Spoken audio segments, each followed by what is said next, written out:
Ibu peserta Pertamina UMK Akademi 2024. Salam sejahtera untuk kita semua. Salam, Om Swastiastu, Namo Buddhaya, salam kebajikan. Selamat datang di Pertamina UMK Akademi 2024 bersama MRKTK Indonesia. Perkenalkan, saya Syaukina selaku MC dan LO yang akan memandu sekaligus mendampingi Bapak dan Ibu dari kelompok 4 selama pembekalan Pertamina UMK Akademi 2024 di sesi siang hari ini. Sebelum kita mulai, ada beberapa peraturan yang perlu diperhatikan melalui chatroom terlebih dahulu selama sesi materi. Kemudian, semua pertanyaan yang diajukan akan dibahas dalam sesi diskusi yang telah dijadwalkan. Dan pastikan mikrofon Bapak dan Ibu dalam keadaan mute selama kelas berlangsung, kecuali jika saat sesi diskusi berlangsung. Kemudian, izinkan saya untuk menjelaskan secara singkat mengenai rangkaian pembekalan Pertamina UMK Akademi 2024 Region Jatim Balinus, yaitu yang pertama, rangkaian pembekalan Pertamina UMK Akademi 2024 Region Jatim Balinus akan dilaksanakan dalam dua bagian. Pembekalan bagian 1 terdiri dari modul 1 hingga modul 3, dan peserta pembekalan Pertamina UMK Akademi 2024 akan dinilai selama rangkaian acara berlangsung. Penilaian dilakukan dalam aspek kehadiran, partisipasi, dan juga keaktifan. Hanya peserta yang menunjukkan komitmen, partisipasi, dan motivasi yang tinggi akan dapat melanjutkan rangkaian pembekalan bagian kedua. Bapak dan Ibu juga dapat mengumpulkan tambahan poin dengan menyelesaikan challenge berikut selama rangkaian pembekalan berlangsung. Yang pertama, yaitu memfollow akun Instagram ken_UKM dan juga rumah BUMN_Pertamina. Kemudian yang kedua, mengenalkan produk yang dimiliki oleh Bapak Ibu melalui IG Feeds dan melakukan tag ke akun Instagram Gen UMKM dan juga Rumah BUMN_Pertamina serta mencantumkan hashtag, ada 3 hashtag, yaitu Pertamina UMK Akademi 2024, PUMK Jatim Balinus, serta produk UMK Pertamina. Kemudian yang ketiga adalah membuat video pengalaman dan kesan selama mengikuti rangkaian pembekalan Pertamina UMK Akademi 2024 yang akan diupload melalui IG Reels dan melakukan tag ke akun Instagram Gen_UMKM dan juga Rumah BUMN_Pertamina serta mencantumkan hashtag Pertamina UMK Akademi 2024, PUMK Jatim Balinus, serta Pertamina dukung UMK. Selanjutnya akan saya bacakan rundown pembekalan Pertamina UMK 2024 ini. Yang pertama, diawali dengan pembukaan, pembacaan peraturan kelas, penjelasan penilaian rangkaian pembekalan Pertamina UMK Akademi Regional, dan dilanjutkan dengan pengerjaan pretest, serta pembacaan profil pembicara. Kemudian dilanjutkan dengan materi, sesi tanya jawab, dan ditutup dengan foto bersama serta penutupan. Baik, kita akan mulai memasuki acara yang kedua, yaitu pretest. Sebelum melakukan kelas pembekalan Pertamina UMK Akademi 2024 ini, Bapak dan Ibu akan dapat mengerjakan online test melalui link bit.ly/pre1pumk 2024, atau Bapak dan Ibu dapat melakukan scan barcode yang tertera pada layar. Akan ada 10 soal pilihan ganda dengan durasi pengerjaan waktu 10 menit. Diharap untuk mengerjakan tes secara individu karena tes ini dimaksudkan untuk mengetahui pemahaman awal Bapak dan Ibu sekalian. Baik Bapak dan Ibu, selamat mengerjakan.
Baik, Bapak Ibu, apakah ada yang belum selesai mengerjakan pretest? Kalau belum, bisa cukup raise hand.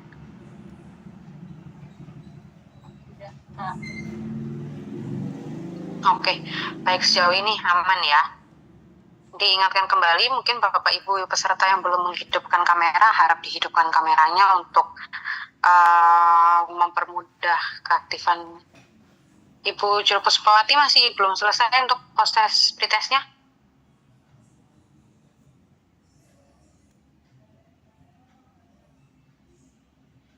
Izin Bu, provider di sini sinyalnya kurang bagus Bu, jadi saya masih agak lama ini Bu, bukanya main-main Bu, naik turun. Oh iya. Iya. Baik. Kita kebetulan saya baru saja melakukan musibah kebakaran Bu, jadi saya menggunakan handphone. Oh iya, baik Ibu.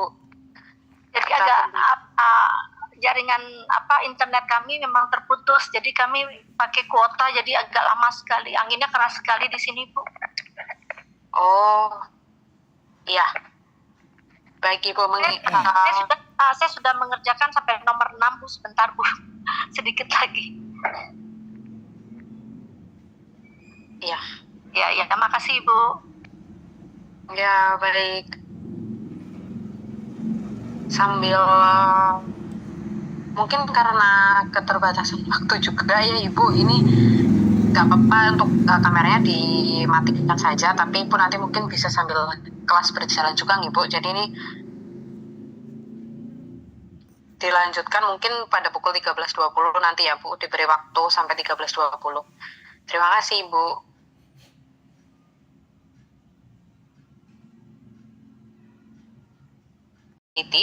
Diploma in Advertising dari Maclean College and Certified Professional in Brand Communication dari Universitas Petra, Surabaya. Beliau juga sudah memiliki pengalaman 27 tahun di bidang Sociopreneur Action, mulai dari Jawa Ad Marketing Communication, Black Canyon Coffee Indonesia, PT Auto Grill Taurus Gemilang, dan juga PT Taurus Gemilang. Saat ini, beliau juga menjabat sebagai pembina UMKM sekaligus merupakan presiden dan CEO dari AJSB atau Asia Council for Small Business. Selamat siang, Bapak Mufid. Bagaimana kabarnya ini, Pak? Selamat siang, Mbak Solkina. Ya, luar biasa.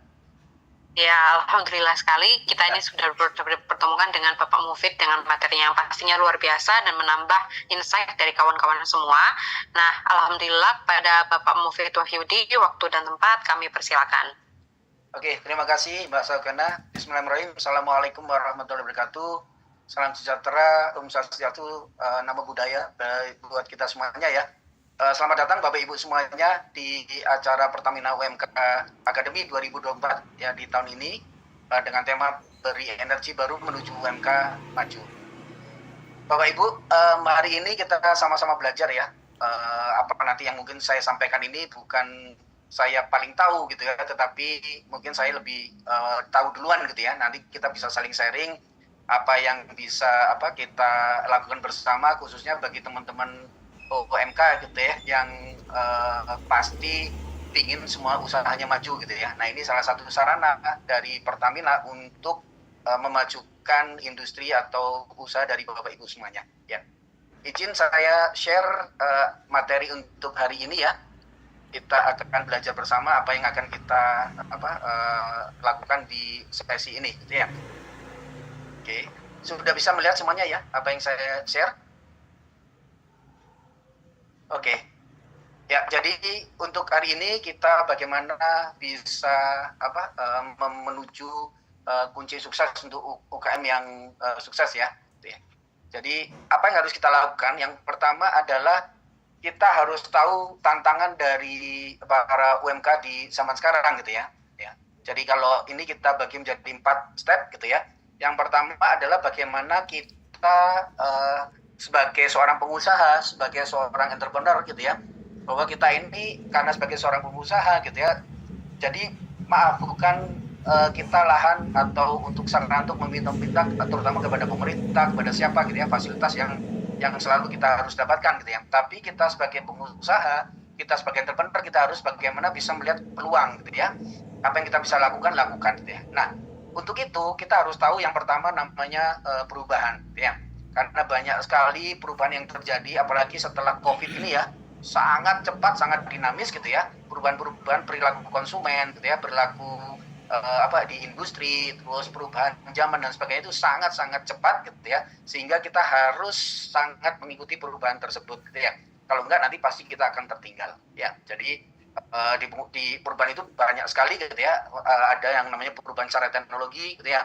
Kalau dulu tidak ada online ya, kita jualannya offline semuanya. Kalau dulu tidak ada sosial media, sekarang pakai sosial media gitu ya.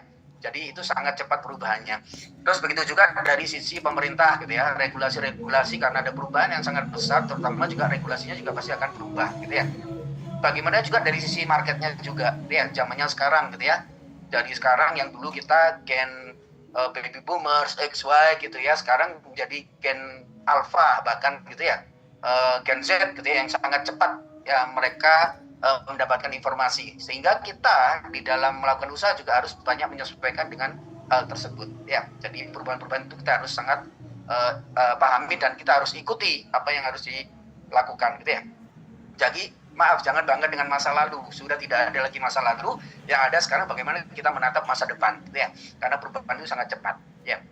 Bagaimanapun juga yang kedua adalah pesaing gitu ya, karena persaingan kita juga menjadi sangat besar gitu ya, sangat ketat gitu ya. Bahkan pesaing ini tidak hanya datang dari usaha sejenis gitu ya, bahkan dari usaha yang berbeda pun, bahkan dengan industri yang berbeda pun itu juga menjadi pesaing kita sekarang gitu ya, sehingga kita harus sangat bisa melihat sangat jeli pesaing-pesaing kita ini siapa saja ya. Sebagai salah satu contoh, misalnya di industri transportasi gitu ya, dulu misalkan taksi gitu ya, antara taksi Bluebird pesaingnya siapa? Ya pasti adalah antar semua taksi gitu ya. Ada taksi Bluebird, ada taksi Silver dan sebagainya gitu ya. Mereka berkompetisi di sesama itu. Tapi sejak adanya Gojek gitu ya, menjadi kompetitor gitu ya, menjadi kompetisi juga kompetitor mereka gitu ya. Padahal Gojek bukan perusahaan transportasi gitu ya, tapi makan ceruknya dari para perusahaan taksi ini gitu ya, sehingga makanya kita harus sangat-sangat lihat gitu ya, bahwa tidak hanya dengan ini yang sama, line yang sama gitu ya, bahwa persaingan itu bisa dari mana saja gitu ya. Bahkan akhirnya sekarang bagaimana Bluebird harus masuk kepada aplikasi tersebut ya, supaya bisa membagi marketnya gitu ya. Jadi kolaborasi lah yang menjadi salah satu kunci sekarang ya, itu dari sisi persaingan. Nah, yang berikutnya yang ketiga dari sisi konsumen. Nah, konsumen ini karena perubahan tadi ya, perubahan pola hidup, perubahan zaman, ya, terus perubahan generasi, para konsumen ini akan sangat-sangat mengharapkan layanan yang sangat cepat. Ya, tidak bisa lagi kita lambat. Kita menjanjikan produk kita misalkan 1-2 hari atau seminggu atau 1 bulan udah nggak bisa nih. Kita harus sangat cepat melakukan itu, gitu ya. Terus harus sangat mudah ya dan responsif gitu ya, sehingga apa yang didapat oleh konsumen itu akan bisa cepat bisa didapatkan. Kalau kita tidak bisa memenuhi itu, mereka akan pindah kepada yang bisa melakukan ya. Jadi konsumen juga menjadi sangat berubah gitu ya. Ya, tidak bisa lagi seperti yang nah, sehingga yang keempat, kita sebagai pelaku ya UMKM gitu ya. Nah, kita harus apa nih harus kita lakukan gitu ya. Jadi bagaimana kita mesti harus melakukan perubahan-perubahan tersebut gitu ya. Ya, yang satu adalah perubahan bagaimana kita melihat pesaing gitu ya, dan berikutnya kita bagaimana kita melihat konsumen kita yang saat ini seperti apa ya. Nah, ini yang harus kita pahami Bapak Ibu untuk supaya kita bisa tidak hanya bertahan di industri ini tapi bisa menang ya gitu. Nah, dengan forum ini semoga nanti Bapak Ibu bisa juga menang di industri yang Bapak Ibu jalankan ya. Nah, contohnya dari sisi persaingan gitu ya. Nah, ini. Jadi ada yang namanya pesaing, ada yang namanya pembeli gitu ya. Jadi dua faktor ini gitu ya, faktor eksternal ini yang sangat mempengaruhi ya. Jadi pesaing yang tadi saya bilang ya. Jadi bagaimana kita menghadapi perubahan-perubahan tersebut gitu ya. Jadi pesaing sudah melakukan apa gitu ya. Kita harus juga melakukan apa supaya apa? Kita bisa mengimbangi dan bahkan bisa unggul gitu ya. Nah, kalau kita bisa unggul, kita bisa lebih duluan, tentunya juga pasti akan bisa dilihat oleh konsumen. Karena apa? Pelanggan itu pasti akan melihat dari perubahan-perubahan yang terjadi di industri atau di lingkungan gitu ya, sehingga akan melihat juga perubahan-perubahan dan apa yang akan kita lakukan gitu ya. Jadi ini menjadi sangat penting ada persaing sama pembeli kita atau konsumen kita ya. Nah, ini Bapak Ibu harus lihat, ingat bahwa konsumen juga akan bertumbuh, tidak konsumen itu tetap gitu ya. Contohnya misalnya gitu ya, konsumen kita yang sekarang itu adalah dua dari konsumen kita yang mungkin yang 10 atau 5 tahun yang lalu gitu kan ya. Bisa juga konsumen yang sekarang nanti 5 tahun ke depan bukan lagi konsumen kita yang sekarang, tapi konsumen yang juga 5 tahun ke depan. Jadi karena juga bertumbuh gitu ya. Ya, sehingga kita bisa harus mengikuti perkembangan dari konsumen tersebut, bagaimana gaya hidupnya, bagaimana dia perlakuannya dan sebagainya. Nah, kita harus ngikutin juga. Jangan sampai kita stagnan gitu ya. Kalau stagnan terjadi ya sudah pasti juga brand kita juga akan stagnan gitu ya. Produk kita juga akan stagnan ya. Nah, berikutnya kita harus pahami ada 3 prinsip kita sebagai entrepreneur atau wirausaha ya. Yang pertama, bagaimana kita bisa mencari peluang ya. Ya, optimalisasikan peluang apa yang kita bisa dapatkan di pasar ya. Berikutnya, kita harus sangat bisa untuk mengambil resiko, harus berani untuk mengambil resiko. Tentunya resiko itu juga nanti akan bisa diukur ya, yang supaya tidak cuma sekedar mengambil resiko saja, tapi bisa kita perhitungkan kira-kira resiko ini bagaimana kalau kita ambil ya. Dan yang ketiga, kita harus bisa berkolaborasi dengan pihak ketiga, pihak yang eksternal gitu ya. Nah, kolaborasi ini tidak mesti harus kolaborasi dengan usaha yang sama, bisa juga dengan usaha yang berbeda ya. Karena dengan kolaborasi kita bisa meningkatkan market share kita ya. Jadi market kita akan semakin luas gitu ya, karena kita melakukan kolaborasi ya. Jadi ingat ada tiga yang kita harus sebagai wirausaha ya. Kita harus bisa mencari peluang, kita harus berani mengambil resiko apapun yang terjadi nanti, sama kita mesti harus melakukan kolaborasi ya di dalam jaringan tersebut ya. Jadi 3 poin ini. Nah, oke, yang pertama, bagaimana kita bisa harus mengoptimalkan peluang-peluang yang ada di pasar ya. Tentunya kita mesti harus melakukan paling tidak pengamatan ya, research gitu ya. Bisa itu secara informal maupun formal gitu ya. Apa yang harus kita lakukan gitu ya, sehingga produk kita itu tetap sesuai dengan market yang ada di sana gitu ya. Nah, contohnya ini ya, bagaimana mencari peluang. Nah, ini Artistika Jewelry gitu ya. Jadi mereka melihatnya dari pertama, kalau peluang itu lihatnya dari problem ya, dari masalah-masalah ya. Di sini bisa dilihat kalau dari Artistika ini melihat masalah sampah itu luar biasa gitu ya. Jadi bagaimana sampah ini bisa dimanfaatkan gitu ya, malah tidak hanya menjadi mengganggu lingkungan, tapi malah bisa menjadikan suatu keuntungan gitu ya. Sehingga mereka bagaimana dari sampah ini dijadikan suatu perhiasan gitu ya, yang zero waste ya gitu. Tidak hanya di Indonesia, bahkan ini sudah menjadi mendunia gitu ya. Nah, Bapak Ibu juga bisa memanfaatkan, dilihat di lingkungan sekitar gitu ya, di area lokasi masing-masing gitu. Artinya apa saja problem-problem yang di daerah itu bisa kita jadikan peluang gitu ya. Misalnya daerah sungai, misalnya ada congkendek yang ada di sungai-sungai gitu ya. Ya, itu tidak bisa juga kita manfaatkan sebagai peluang juga gitu ya. Eceng gondok, hewan dan sebagainya, itu kita bisa manfaatkan gitu ya. Yang memang itu yang pertama menjadi mengganggu, sekarang menjadi bisa menguntungkan bagi kita. Nah, ini yang menurut saya bisa dilakukan oleh teman-teman. Lihat dulu problem-problem di daerah masing-masing apa dan coba dicari peluangnya seperti apa. Ya. Nah, terus yang berikutnya bagaimana dari peluang itu kita bisa mengambil resiko ya, berani untuk mengambil resiko gitu ya untuk melakukan inovasi dari produk kita tadi itu gitu ya. Ya, tentunya resiko ini juga harus diukur ya. Maksudnya adalah tetap kita harus melihat apa segala kemungkinannya gitu ya, mempertimbangkan plus minus dan sebagainya gitu ya, tapi tetap bahwa kesempatan ini harus kita ambil ya. Resiko ini juga mesti harus kita jalankan ya dengan beberapa pertimbangan supaya apa, kalau terjadi yang tidak kita inginkan resiko itu tetap kecil gitu ya gitu. Jadi harus dipertimbangkan bagaimana kita melakukan itu ya. Nah, contohnya misalnya ya, bagaimana kita harus berani mengambil resiko ya dengan kalau kita menghindari resiko gitu ya. Jadi kita sebagai seorang entrepreneur, seorang pengusaha gitu ya. Ya, jadi ingat bahwa kita ini bukan yang meminta fasilitas gitu ya, tapi justru kita untuk mengadakan itu gitu ya. Jadi kita harus berani mengambil resiko ya. Jadi fokus kita harus fokus bahwa kita melihat suatu resiko ini jangkanya adalah jangka panjang gitu ya. Jadi secara jangka panjang bagaimana kita melihat itu dan kemungkinan yang di depan seperti apa ya. Jadi fokus pada jangka panjang, nanti diturunkan lagi kepada jangka menengah sampai misal kepada jangka pendek ya.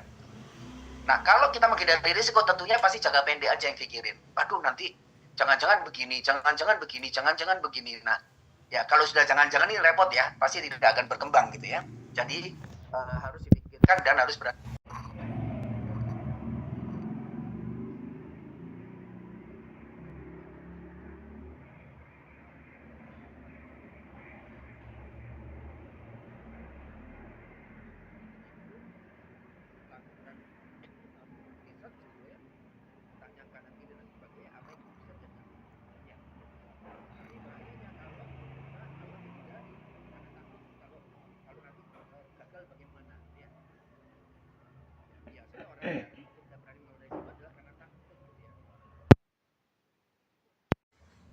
Sebagai entrepreneur harus menghilangkan rasa takut, tetapi harus menghitung itu tadi resikonya, mempertimbangkan apa saja yang akan kita bisa lakukan ya. Gitu.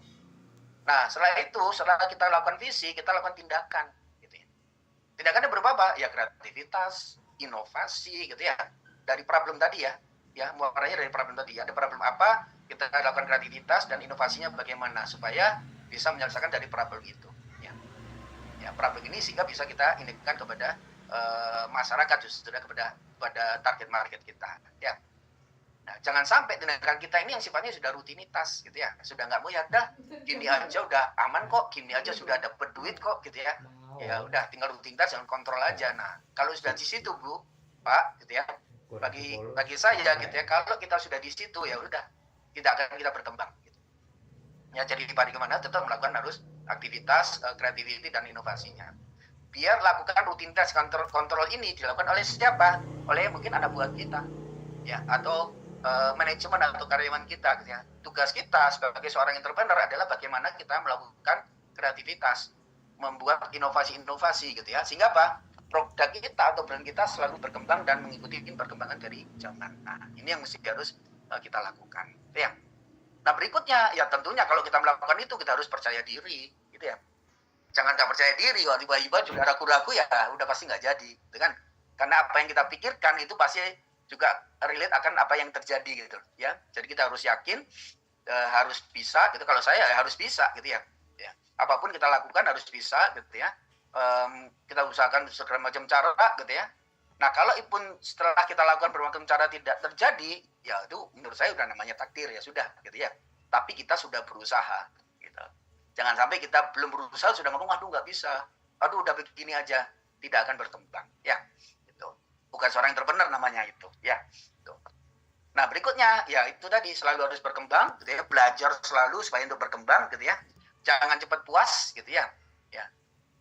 Kalau udah cepat puas, nah ingat bahwa kepuasan itu adalah titik dari kegagalan kita. Gitu. Kalau kita sudah merasa puas, itu adalah awal dari kegagalan kita.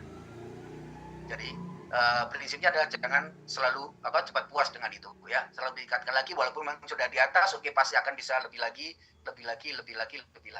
ya gitu. Jadi jangan cepat puas apa yang sudah kita lakukan, karena kepuasan itu kita sudah puas itu adalah awal dari kegagalan kita ya.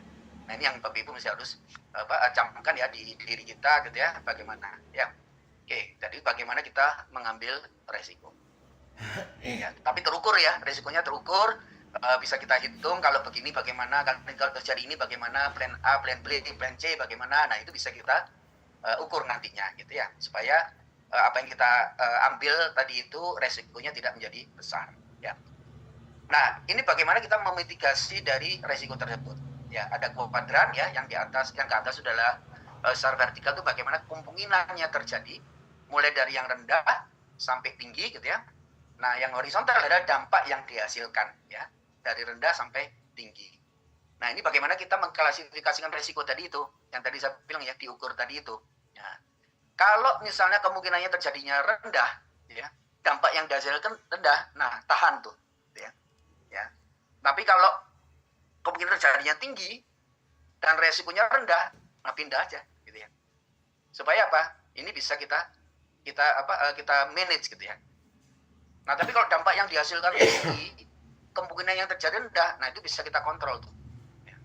Bagaimana risiko itu kita bisa kontrol. Nah, yang kita harus hindari adalah kemungkinan terjadinya tinggi, dampak yang dihasilkan juga tinggi. Nah, itu harus dihindari. Nah, tadi Bapak Ibu bisa membuat kuadran ini gitu ya, supaya apa? Supaya kita bisa mengukur tadi itu, oke kalau begini nanti akan kejadian begini, kalau kejadian lebih nanti akan begini gitu ya. Jadi kita bisa ukur apa yang kita bisa prediksikan lah ya, apa yang akan terjadi gitu ya, sehingga kita bisa memitigasi dari resiko-resiko yang terjadi tadi itu ya. Nah ini yang akan kita lakukan ya. Nah berikutnya adalah ini contohnya ya, bagaimana kita menjadi pengambil resiko yang terukur. Ini ada namanya Mas Ali Muharram ya, itu adalah founder dari Makaroni Ngehe gitu ya. Nah ini sama juga, jadi beliau ini mengawali di tahun 2013 gitu ya. Dia bahkan modal itu pinjem ya dari temennya ya, sebesar 20 juta. Mulailah dia buat ya, dari awalnya itu mulai dengan gerobak, terus mulai jadi dia punya toko kecil gitu ya, 2x3, terus tahap demi tahap dilalui ya, konsepnya, warna tokonya, brandnya dia bangun ya, terus tata cahaya dan memasaknya bagaimana dan sebagainya itu pertama dilakukan sendiri. Tapi lama-lama ya, karena usaha ini dia fokus gitu ya, berjalan, akhirnya omsetnya memang dari 30.000 jadi 100.000, dari 100.000 gitu ya. Nah sampai akhirnya berjalan dan sekarang ini yang sudah dipinjam 20 juta itu sudah dikembalikan gitu. Ya. Bahkan sekarang dengan konsep yang varian yang banyak ini gitu ya, terus fokus gitu ya, akhirnya semakin nambah tuh ya. Tidak hanya di kotanya saja, sudah mulai di Jakarta, Bogor, Depok gitu ya, di Bekasi, Bandung, bahkan di Jogja juga gitu ya. Sehingga sekarang produksinya bisa mencapai 30 ton per bulan. Keuntungannya bisa sampai 1-2 M gitu. Nah, ini yang mesti harus dilakukan gitu ya. Nah, kalau yang lain malah PHK besar-besaran ya, justru Mas Ali ini malah mempertahankan karyawannya nih, ada 500 karyawan gitu ya. Gitu. Dan tidak satupun gerai yang ditutup gitu ya. Karena apa? Semuanya dia andalkan dari cash flow perusahaan dan tidak mengambil permodalan di bank. Jadi luar biasa nih ya. Jadi mungkin ini juga menjadi contoh gitu ya bagi Bapak Ibu semuanya, teman-teman semuanya, untuk bisa kok dari modal pinjaman pun akhirnya sekarang bisa menjadi seperti ini ya, asal kita fokus apa yang kita lakukan gitu ya. Terus itu tadi ya, tentunya pasti tiga triangle tadi itu ya, itu pasti akan dilakukan oleh Mas Ali ini ya, termasuk juga perubahan-perubahan tadi itu ya, pasti akan dilakukan gitu ya, sehingga akan menjadi seperti ini ya. Oke. Nah berikutnya misalnya ya, tadi kalau kita ngomong jadi bagaimana mencari peluangnya tadi itu dari problem-problem yang ada gitu ya, terus kita berani mengambil resiko gitu ya, mengambil resiko seperti apa. Nah yang paling penting juga salah satunya adalah bagaimana kita harus berkolaborasi, karena zaman sekarang ini adalah zaman kolaborasi ya. Brand-brand besar pun gitu ya, yang sudah mendunia pun melakukan kolaborasi gitu ya gitu. Jadi kolaborasi ini tidak hanya antar perusahaan yang sejenis gitu ya, tapi juga kolaborasi dengan bisa perusahaan yang tidak sejenis gitu ya, yang berbeda, atau tidak hanya cuma dari sisi produk, kolaborasi dari sisi pengiriman, kolaborasi dari sisi brand dan sebagainya gitu ya. Jadi banyak lakukan kolaborasi, tidak hanya dari sisi produk saja ya. Supaya brand kita ini bisa berkembang gitu ya. Ya, berkembang bersama-sama gitu ya dengan brand yang lain ya. Kalau kita lakukan bersama-sama akan impact-nya akan jauh lebih besar daripada kalau kita lakukan sendiri gitu ya. Jadi kita harus lakukan kolaborasi. Nah, ini contohnya juga ya, bagaimana kolaborasi itu dilakukan ya oleh Lokasoji ya. Jadi mereka membangun brand ya menjadi top of mind. Kalau misalkan makanan local fruit ya udah pasti itu adalah Lokasaji gitu ya gitu. Jadi local frozen gitu pasti Lokasoji ya. Jadi tampilannya modern ya, pelayanannya bagus ya, inovasi, menyajikan seluruh banyak sekali jajanan dan baru. Dan ingat ini selalu in trend ya, jadi ngikutin perkembangan zaman. Ada yang sekarang lagi tren apa mereka buat gitu ya, terus buat kemasan yang fungsional gitu ya, jadi orang menerima itu sama gitu ya, dari yang mulai diproduksi di pabrik gitu ya, ada di tempatnya, sampai di delivery ke yang beli, sampai dibuka itu tetap dengan performa yang sama. Nah itu juga harus dipikirkan juga ya, sehingga ini sangat memudahkan dari proses untuk pelanggan untuk beli dari produk tadi itu melalui apa? Kolaborasi. Kolaborasinya di mana? Mereka meningkatkan jaringan dengan distributor, dengan reseller online, ya, dengan Tokopedia, e-commerce dan sebagainya. Ya, jadi mereka melakukan inovasi produk baru, terus mereka melakukan kolaborasi nih dengan jalur distribusi, ya, dengan sales, penjualan dan jalur distribusinya. Ya. Nah dari sini akan tercipta inovasi-inovasi tersebut, gitu ya. Jadi ingat, inovasi atau kolaborasinya tidak melulu dari sisi produk saja, tapi dari sisi jaringan, dari sisi distribusi dan sebagainya. Ya. Ya, dari itu yang harus dilakukan. Oke, berikutnya salah satu contoh kolaborasi. Ya. Jadi yang tadi saya sebutkan Bapak Ibu, kolaborasi itu tidak hanya cuman sekedar bahwa kita dengan yang sama ya. Contohnya di brand Kompas ya, sepatu. Mereka kolaborasi malah dengan restoran dimsum gitu. Ya. Justru malah dengan dimsum gitu ya. Jadi kan di luar dari nalar gitu ya. Ya, tapi dengan kolaborasi itu akhirnya bisa menggabungkan market mereka. Ya, market mereka bisa bergabung, orang yang dimakan di sana bisa menginikan sepatu gitu ya. Brand sepatu ini juga bisa kolaborasi dengan, atau yang beli juga dari marketnya dari dimsum. Ya, jadi itu yang bisa dilakukan gitu ya. Nah, satu lagi, bahkan ini adalah tas ekspor gitu ya.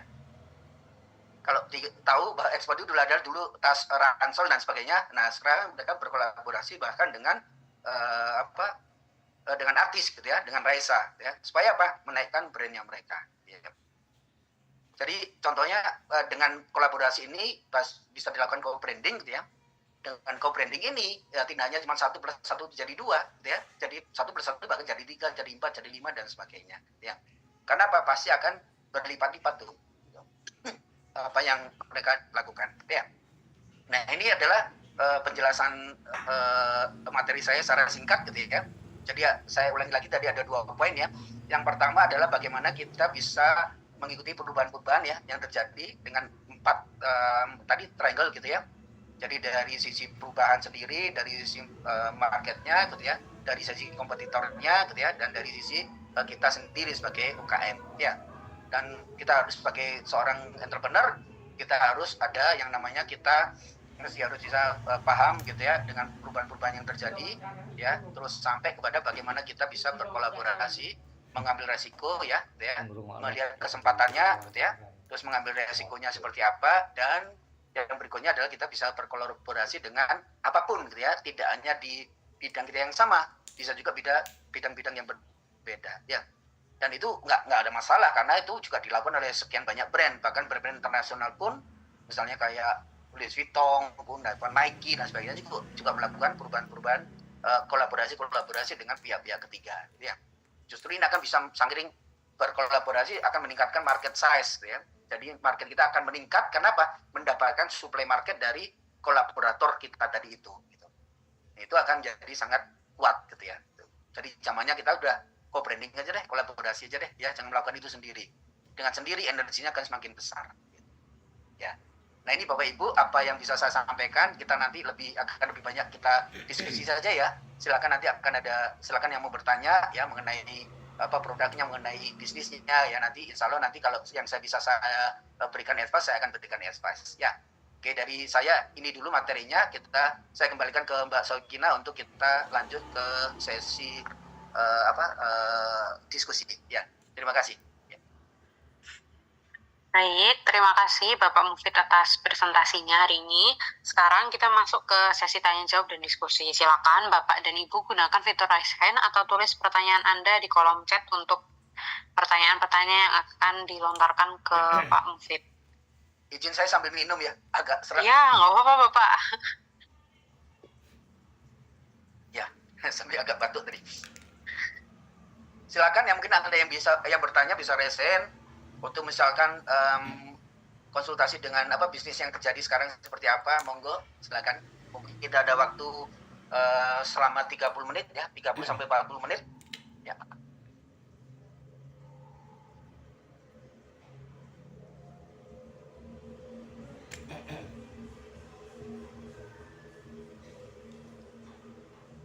Silakan, mungkin ada yang bisa sharing juga, monggo. Makasih Pak. Tadi yang disampaikan terkait dengan banyak hal, bagaimana kita mengembangkan dengan kita. Jero Puspa ya. Ya, Ibu Jero Puspawati, silakan Ibu. Selamat siang, terima kasih Bapak Mufid. Salam kenal, saya Ibu Jero Puspawati dengan produk bordir dan baju ready to wear dari kain tenun yang dimix oleh dengan linen. Pak, saya ingin bertanya, kebetulan Pak, bukan kebetulan ya Pak, ini rezeki saya mungkin di tahun ini, di mana saya kan baru saja mengalami musibah kebakaran ya Pak ya, rumah saya. Saya sudah berkolaborasi dengan beberapa toko dan juga ada reseller saya yang mengambil produk di saya. Nah, karena alat kerja kami terbakar Pak, 5 mesin kami dan gudang kami yang menyimpan kain, jadi produksi kami mengalami hambatan kan Pak. Secara tertulis maupun secara chat by WA saya sudah sampaikan saya belum bisa memproduksi karena saya membenahi dulu gudang saya, rumah saya, untuk saya menata apa saja sih yang masih bisa tersisa, yang masih bisa kami kerjakan. Tapi ada beberapa Pak yang memang mengasih kesempatan kepada saya dengan mitra kolaborasi saya dengan toko-toko itu dan beberapa reseller. Tapi kalau yang sudah jalan gimana ya Pak ya, yang ada pesanan sudah masuk ke saya tapi kainnya terbakar, kita tidak bisa menyelesaikan, kira-kira langkah apa yang harus saya lakukan ya Pak? Karena saya sudah minta waktu untuk meninggalkan rumah aja, sementara kan baru 2 minggu ini saya mengalami musibah, saya belum bisa kemana-mana gitu loh Pak, karena rumah kami belum ada atapnya gitu loh Pak. Hanya sebagian sih Pak, bukan semuanya ya Pak. Tapi mereka kalau bisa, Bu Jero bisa buatkan kami nggak, cari waktu sedikit lah untuk memperoleh kain seperti itu lagi. Kira-kira saya mengembalikan DP mereka atau gimana yang baik ya Pak ya, tapi biar hubungan kerjasama kami tetap berjalan Pak, karena ini kan bukan keinginan saya ya Pak ya, tapi ini musibah.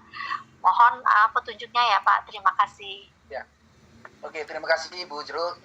Saya turut prihatin ya Bu ya dengan musibah yang Ibu terjadi ya.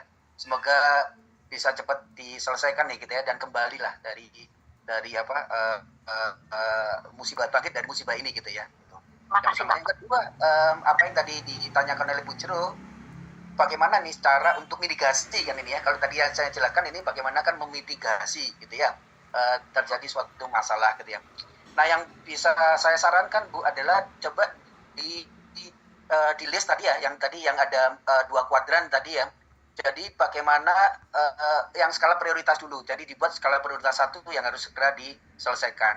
Satu yang kedua, ketiga, dan 4. Gitu ya misalnya gitu ya. Nah dari sini Bu, nanti juga dari prioritas 1 yang tentunya harus segera diselesaikan. Ini harus ada ekstra waktu untuk ibu berkomunikasi dengan mereka gitu ya, yang tentunya tadi yang sudah order dan sebagainya. Ya tentunya permasalahan atau penyelesaiannya pasti akan berbeda-beda ya, tapi ibu buat dulu, artinya begini, kalau memang itu sudah ada DP misalnya, terus apakah mereka masih cukup waktu untuk misalkan saya minta spare waktu berapa lama gitu ya. Jadi ibu juga susun gitu ya di internal, apakah itu dibuat sendiri atau ibu minta bantuan pihak ketiga atau sesama industri gitu ya, mungkin bicara dulu sama mereka, apakah bisa nggak membuatkan produk saya dulu nih untuk sementara waktu misalnya gitu. Ya artinya pasti kan keuntungan akan berbagi ya, nggak ada masalah Bu. Yang penting kepercayaan dari konsumen tadi itu tetap terjaga gitu ya. Jadi kalau itu memang bisa, nah ini disampaikan kepada pihak ketiga tadi, pada buyer ibu, kalau misalkan ada perpanjangan waktu. Dan terus terang ini bukan terbuka saja Bu. Jadi bagi kita di bisnis itu kejujuran yang nomor satu ya. Memang ini ada musibah terjadi, nah saya akan memindahkan produksi kepada pihak ketiga tapi tetap dengan supervisi saya gitu. Tetap dengan supervisi saya, nanti jadinya nanti juga akan sama seperti yang selalu saya lakukan gitu ya. Sehingga buyer pun juga paham, oh ya memang tidak dikerjakan oleh ibu sendiri tapi hasilnya akan sama gitu ya. Dan waktunya juga nanti berapa lama ditentukan juga sesuai dengan kesepakatan dengan pihak ketiga ini ya. Kesepakatan dengan kita kolaborasi ini gitu. Nah ini salah satu dari kunci dari kolaborasi tadi itu Bu ya. Tapi lakukan mitigasi yang terukur gitu Bu, kapan dilakukan gitu ya. Kalau kerjasama bagaimana gitu ya. Kalau tidak bisa dilakukan kerjasama, ibu juga harus ukur kapan mendapatkan alat baru ya, kapan mulai produksi gitu ya. Nah gitu. Jadi yang penting menurut saya Bu adalah memitigasinya dan membuat skala prioritas tadi itu. Dari konsumen ibu tadi itu yang mana yang memang itu yang paling penting dulu, yang memang dia urgent harus ada, nah itu prioritas 1 gitu ya. Terus berikutnya adalah prioritas 2, berikutnya adalah prioritas 3. Tapi ibu harus konsekuen untuk menjalankan itu sesuai dengan yang sudah dijanjikan gitu. Ya makanya harus ada kolaborator tadi itu, kolaborasi dengan pihak-pihak ketiga gitu ya, supaya mempercepat pekerjaan ibu sampai ibu bisa menyelesaikan masalah produksi sendiri gitu. Yang penting satu Bu, kuncinya adalah jujur kepada konsumen bahwa inilah yang terjadi gitu. Kalau mereka memang aduh saya nggak ada waktu, harus diserahkan kepada pembeli atau apa, ya sudah nggak apa-apa, apakah dikembalikan nih untuk DP-nya gitu kan ya. Nanti kalau sudah siap lagi nanti mungkin bisa saya produksi kembali, saya ini lagi ke bisa memproduksi untuk bapak ibu lagi gitu ya. Jadi intinya kejujuran tadi Ibu gitu ya. Saya yakin bahwa konsumen juga pasti akan respect Bu kalau itu dilakukan gitu ya. Tinggal membuat skala prioritas tadi itu saja ya. Namanya musibah kan mau bagaimana lagi kan gitu ya gitu. Ya. Ya mungkin ya, itu baik. jawaban ini ya, saran saya ya. Luar biasa Pak, terima kasih motivasi perhatiannya banyak Pak. Jadi saya akan buat skala prioritas untuk tahap awal ini, karena terus terang saja memang saya sudah sampaikan sih Pak dengan pelanggan saya. Sekarang hari ini pun saya masih dalam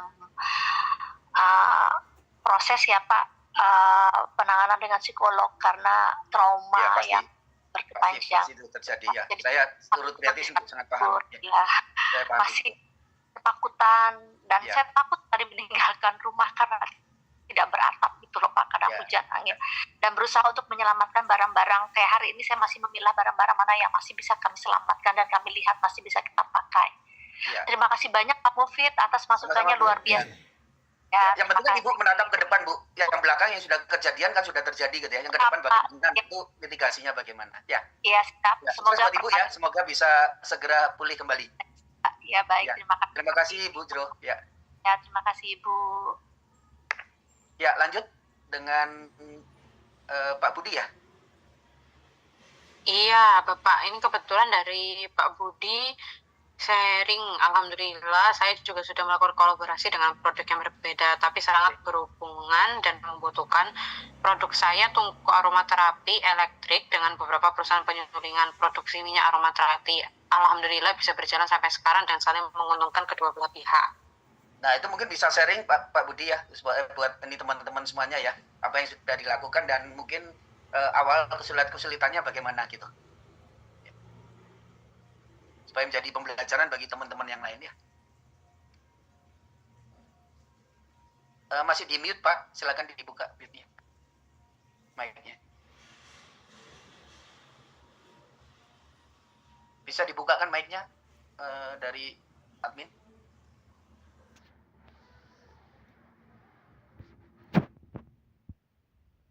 Mbak Caca tolong dibantu unmute Pak Budi, Mbak.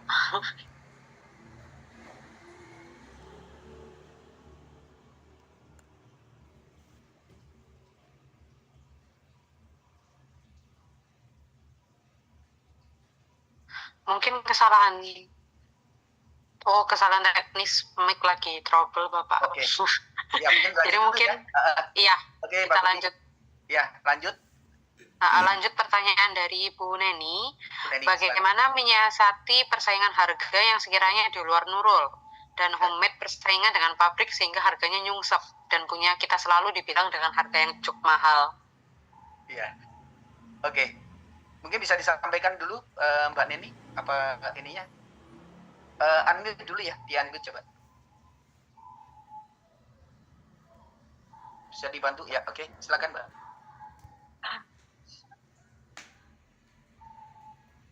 Masih tidak kedengaran ya suaranya ya? Iya, Bapak masih tidak terdengar. Mungkin ada kesalahan teknis, makanya Bu Neni mengajukan pertanyaan lewat kolom komentar. Oke, ya enggak apa-apa. Ya. Jadi Mbak Neni, itu masalah klasik ya. Artinya Nurul pulang ke kampung gitu ya. Kelihatannya begitu. Jadi masalah harga ini selalu terjadi di mana-mana gitu ya. Akan selalu tidak akan ada habis-habisnya. Gitu ya. Orang misalkan kita dengan harga 100, nanti orang jadi 95. Kita taruh di 92, orang nanti akan jadi 90. Terus akan begitu ya. Nggak akan ada habis-habisnya.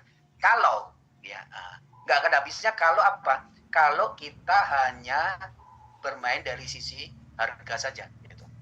Kalau kita tidak membuat brand kita ini mempunyai value, mempunyai nilai yang lebih gitu ya. Sehingga hanya sekedar barang ya. Apalagi zaman sekarang gitu ya. Ya terus terang kalau ngomongin barang murah nggak bisa kita pungkiri ya Cina gitu. Sekian banyak produk, kenapa mereka menjadi sangat murah? Karena produksinya mereka secara besar di pabrik gitu ya. Ya bahan baku juga sekian besar gitu ya, sehingga pasti akan dari sisi produksi akan sangat murah, sehingga harga jualnya juga akan sangat murah gitu ya. Kalau kita ke sana gitu ya, akan sulit kita berkompetisi gitu ya. Makanya harus dilakukan apa? Ya kita menaikkan dari nilai brand kita itu ya. Sehingga apa? Kalau kita brand kita bagus, produk kita bagus, kualitasnya bagus ya, berbeda dengan yang lain, kita mempunyai diferensiasi ya, membeda dari produk-produk dari yang kompetitor kita ya, sehingga apa? Akhirnya orang tidak lagi melihat dari sisi harga gitu ya. Harga menjadi nomor 2 gitu ya. Yang pertama adalah produk, oh ini bagus deh, ini memang saya suka, ini cocok, ini kualitasnya bagus, ya udahlah mahal sedikit nggak apa-apa ya. Jadi yang saran saya Bu, yang harus dibangun adalah dari sisi kualitas dulu, yaitu dari sisi brand gitu ya. Brand banyak kok, brand lokal yang sukses juga, brand lokal yang mengalahkan brand internasional juga banyak gitu ya.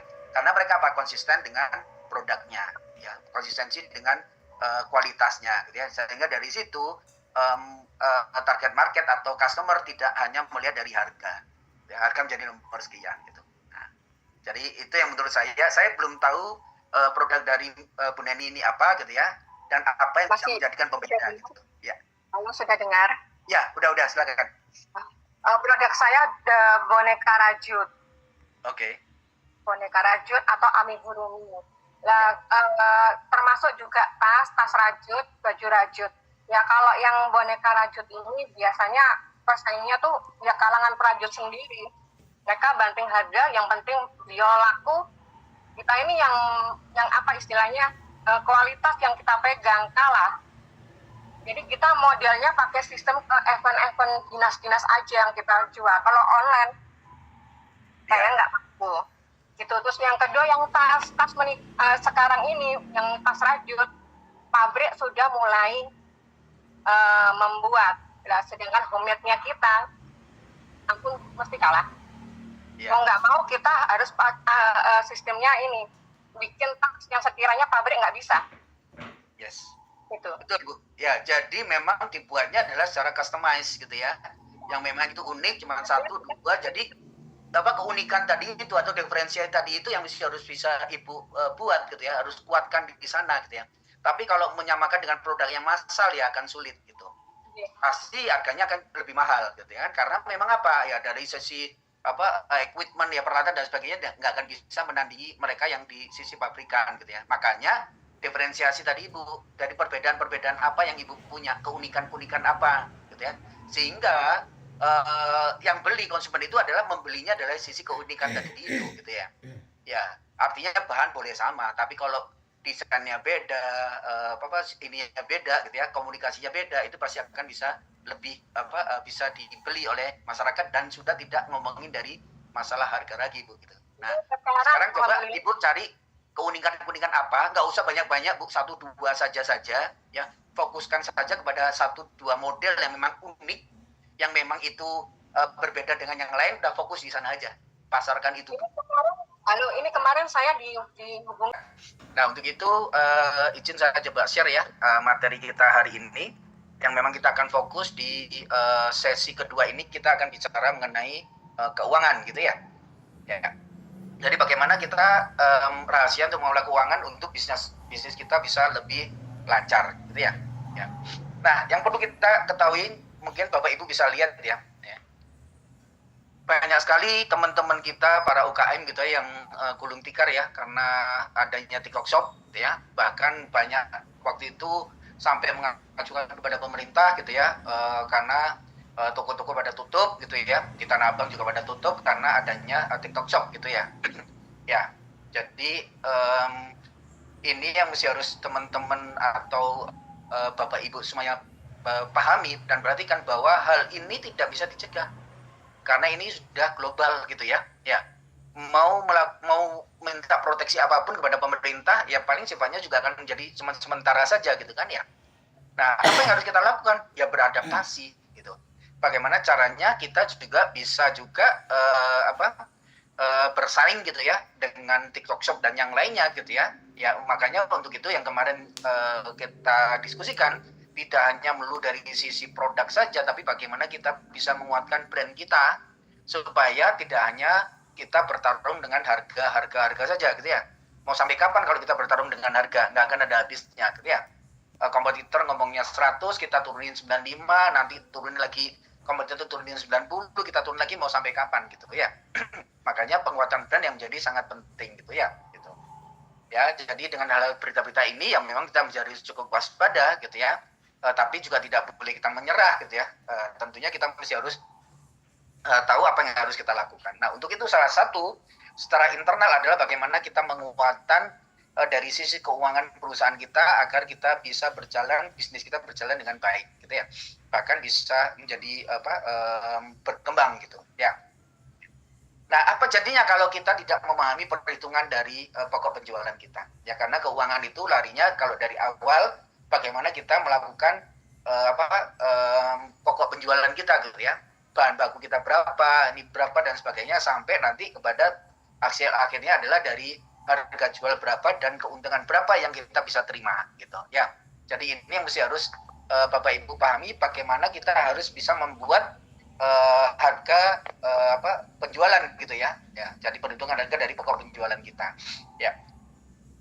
Nah, sebelum itu mungkin ya, sebelum saya berjalan ini, saya ingin tahu dulu dari rekan-rekan, ada yang sudah bisa membuat HPP, harga pokok penjualan, mungkin bisa raise hand ya, nanti mungkin bisa sharing apa yang sudah dilakukan. Ada yang sudah bisa membuat harga pokok penjualan dari produk kita, mungkin bisa raise hand. Ya, Mbak Nani, ada lagi?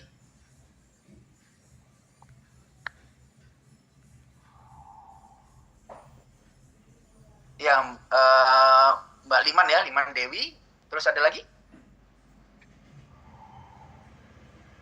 Ya, Bu Juru Puspa ya.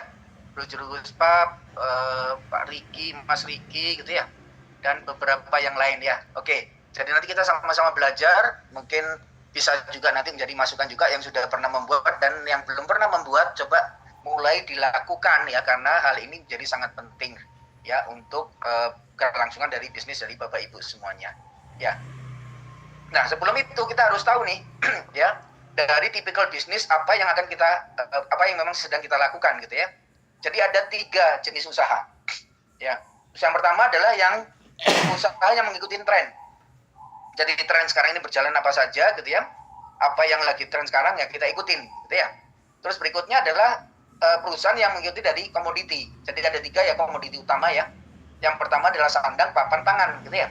Sandang ya mengenai fashion dan sebagainya, papan mengenai perumahan, tempat tinggal, kos-kosan dan sebagainya, dan pangan gitu ya.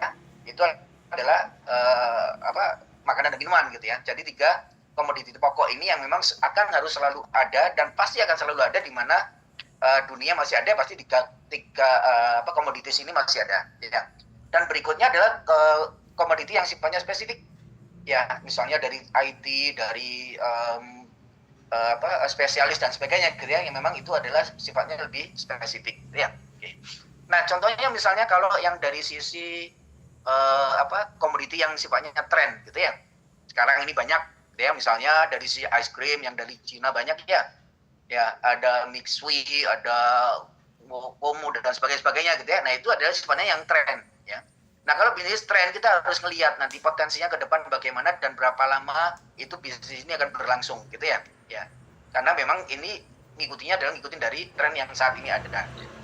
Nah, mungkin Bapak Ibu pernah beberapa tahun lalu ya pernah melihat di mal-mal banyak sekali minuman mango ya.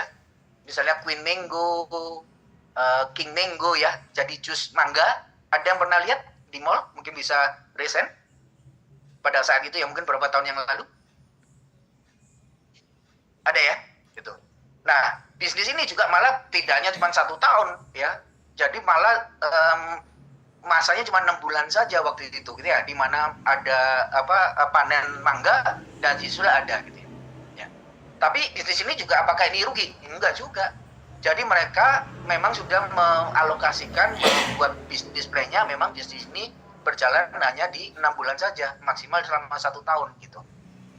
Ya, jadi dihitung-hitung dan sebagainya, oke, selama bisnis itu menguntungkan, go ahead, jalan. Selesai seasonnya, ganti dengan produk yang lain. Nah, ini disebut bisnis yang sifatnya yang tren gitu ya. Gitu.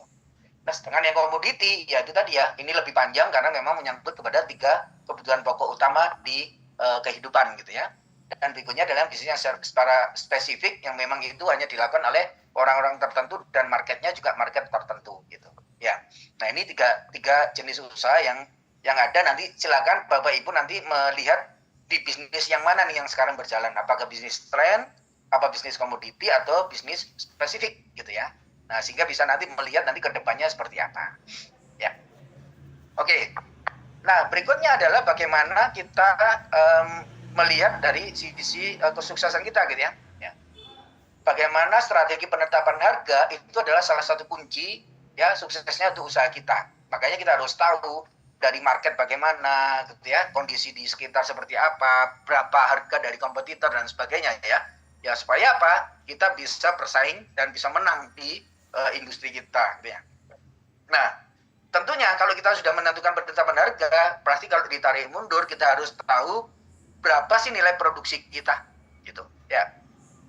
Agar apa? Kalau nilai produksi kita bisa ketahuin, kita bisa menambahkan komponen yang lain dan kita bisa menentukan harga kita berapa. Sehingga harga kita bisa bersaing dengan kompetitor kita dan akhirnya customer bisa membeli dari produk kita ya. Nah, ini beberapa hal ya yang mungkin yang bisa diperhatikan ya. Bagaimana kita mengerti dan tujuan dari mendapatkan harga pokok penjualan kita ya. Jadi HPP itu dipengaruhi oleh 3 elemen Bapak Ibu ya. Yang pertama material, jadi bahan baku kita apa gitu ya. Terus pekerja yang melaksanakan membuat dari produk kita gitu ya, di production, dan overhead.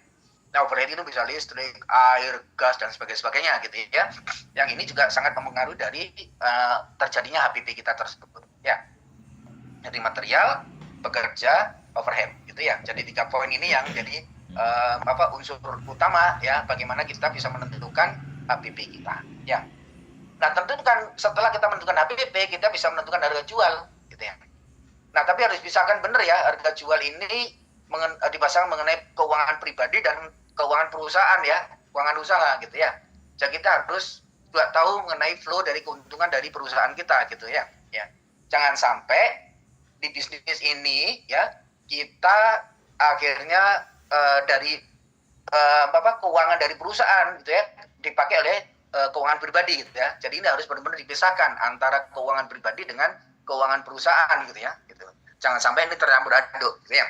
Karena kalau itu sampai dipakai ke keuangan pribadi, menjadi keuangan pribadi, akan terjadi masalah di perusahaan. Ya, karena perusahaan tetap akan butuh modal, butuh cash flow yang mumpuni untuk supaya tetap berjalan. Ya. Nah, setelah itu apa sih yang perlu kita perhitungkan di dalam HPP? Ya. Nah, ada beberapa faktor ya. Ya. Yang pertama tentunya adalah bagaimana kita mendapatkan persediaan awal barang kita. Ya. Jadi awal barang kita dapat dari mana? Dari unit bahan baku yang kita beli, ya, dikalikan harga satuan, misalnya bahan baku adalah 100.000, gitu ya. Kita beli 10, gitu ya. Jadi totalnya adalah 1 juta, gitu ya.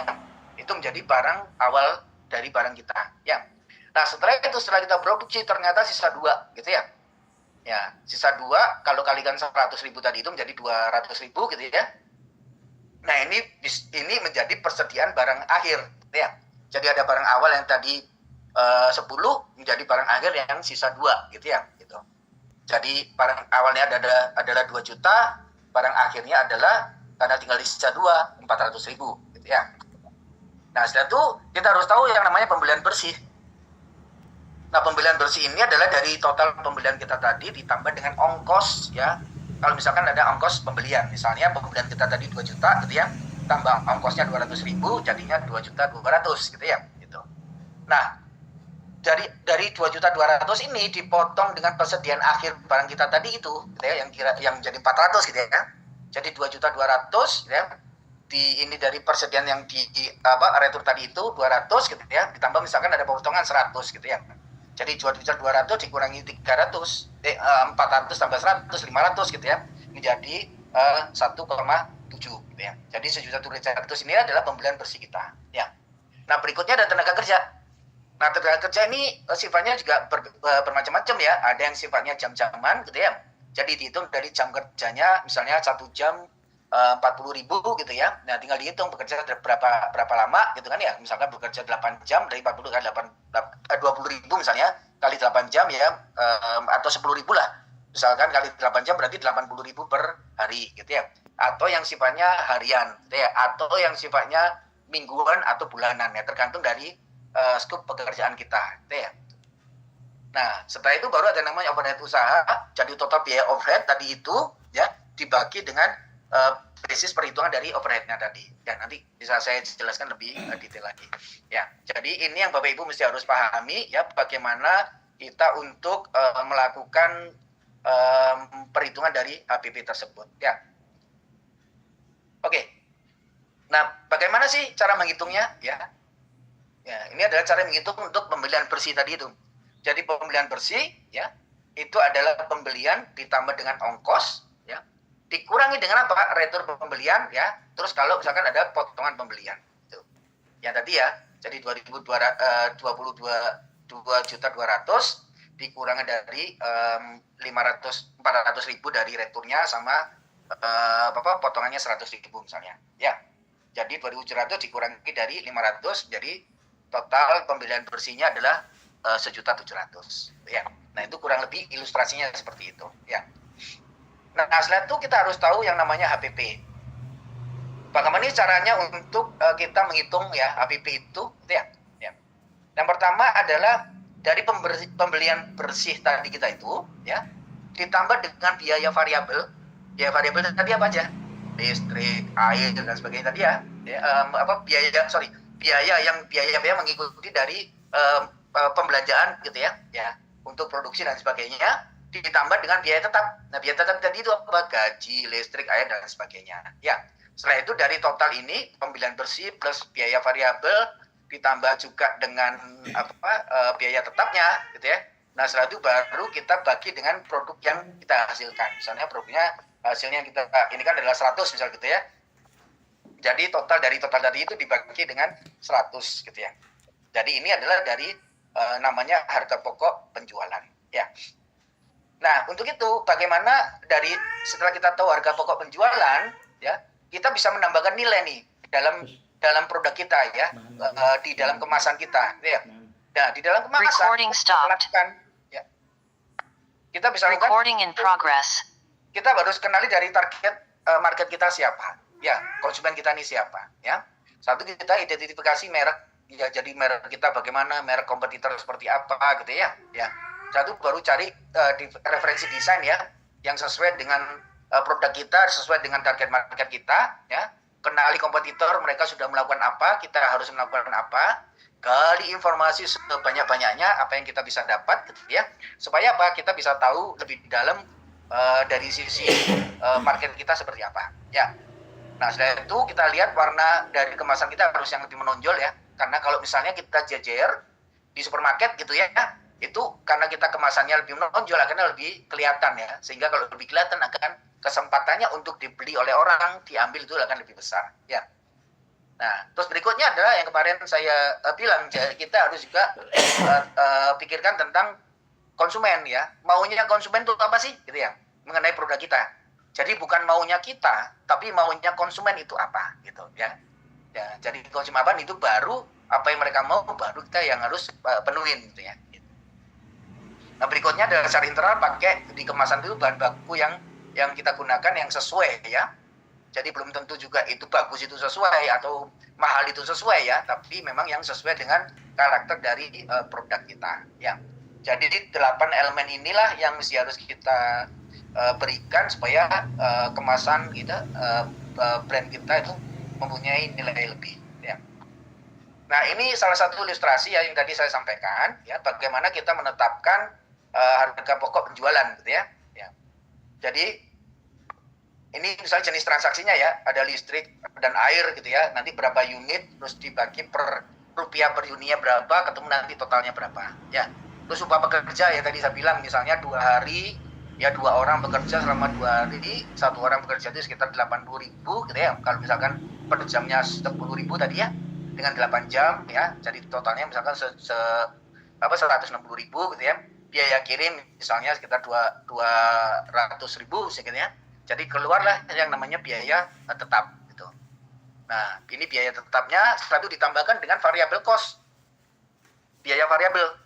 Misalnya produksi kita taruhlah kita bukan produksi kaos gitu ya.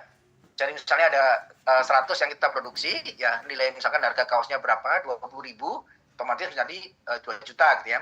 Terus cat untuk produksi misalnya warna merah, biru, hijau gitu ya. Misalnya masing-masing membutuhkan 2 kaleng ya, 2 kalengnya kira-kira 20.000 misalnya gitu ya, atau 50.000, jadi satu ini untuk catnya kira-kira butuhnya 100.000 kali 3, jadi 300.000 ya.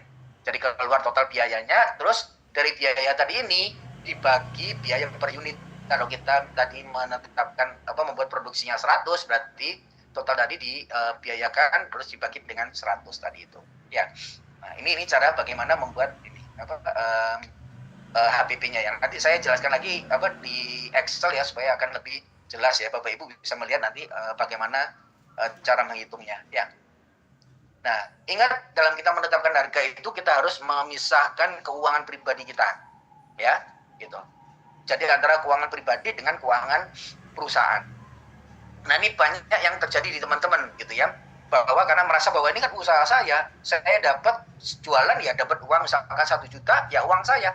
Betul, uang Bapak Ibu, tapi ini adalah uang atas usaha ya, bukan uang pribadi ya. Jadi harus dikembalikan kepada usaha gitu ya. Jangan sampai setelah dapat uang 1 juta ini ya jalan-jalan dah ke mall, ada barang bagus, beli pakai uang ini gitu. Nah, padahal sebetulnya uang ini adalah untuk perputaran perusahaan gitu ya. Nanti dapat order lagi nggak punya duit ya, karena duitnya sudah dipakai untuk belanja yang lainnya. Jadi harus benar-benar dipisahkan gitu ya. Nah, kalau di perusahaan saya, walaupun saya pemilik perusahaan gitu ya, jadi kita tetap, saya digaji oleh perusahaan. Terserah nilainya, misalkan Bapak Ibu digaji oleh perusahaan, mau 5 juta, mau 10 juta, mau 100 juta, terserah. Tapi hidup dari gaji gitu. Apa yang didapat dari perusahaan, di perusahaan itu adalah uang perusahaan. Jadi walaupun kita pemilik, kita tetap digaji, nanti tinggal disepakati aja setiap berapa lama pembagian keuntungan. Nah, dari keuntungan itulah yang menjadi milik hak kita pribadi, ya. Gitu. Ini saya sampaikan ini karena teman-teman atau Bapak Ibu harus hati-hati ya, karena banyak sekali terjadi, gitu ya. Setelah mendapatkan uang dari usaha, gitu ya, akhirnya tidak bisa melanjutkan usahanya karena uangnya tercampur dengan pribadi, ya. Nah, ini mesti harus dipisahkan, ya. Nah, itu Bapak Ibu yang mesti harus Bapak Ibu ketahui. Nah, ini saya akan share bagaimana cara menghitungnya ya. Ya, jadi saya coba stop share dulu yang ini, ya, dan saya akan share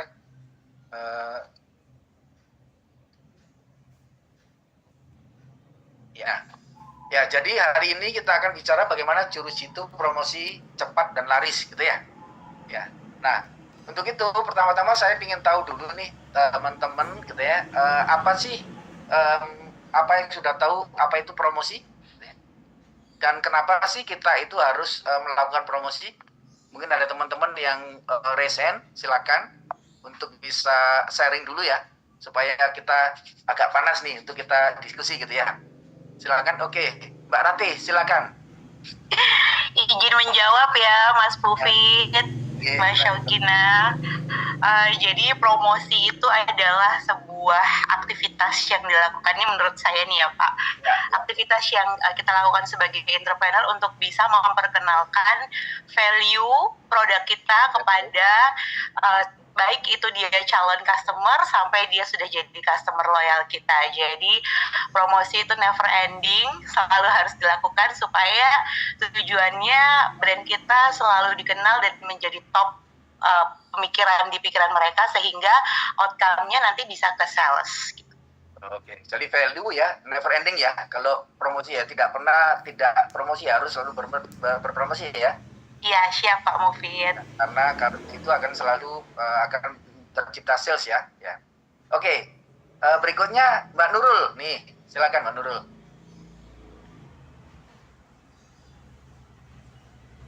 Saya tampung dulu ya tadi ya Mbak Rati ya, nanti kita diskusi ya.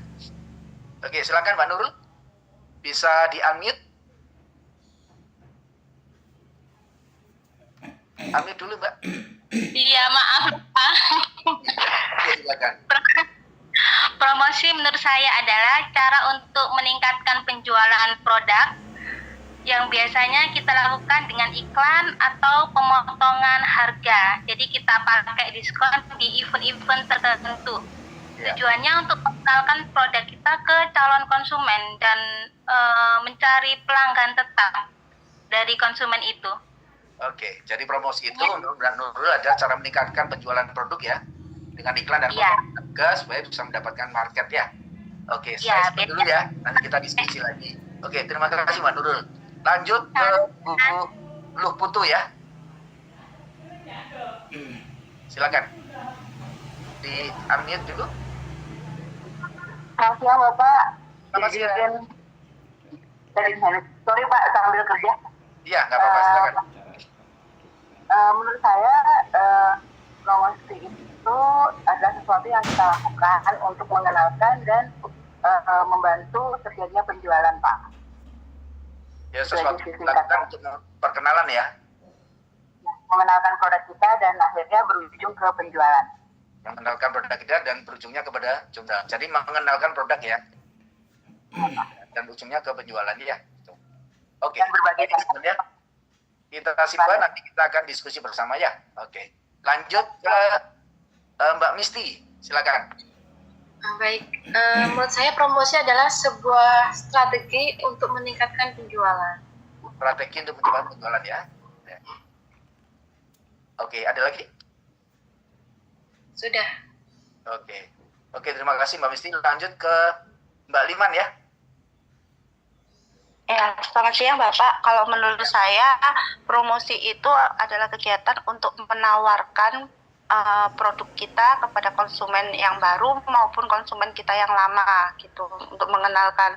Seperti itu tujuannya, goalnya untuk penjualan.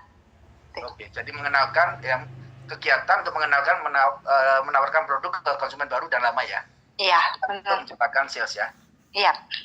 Oke, terima kasih. Oke, terakhir Mbak Minarni, atau kita lanjut?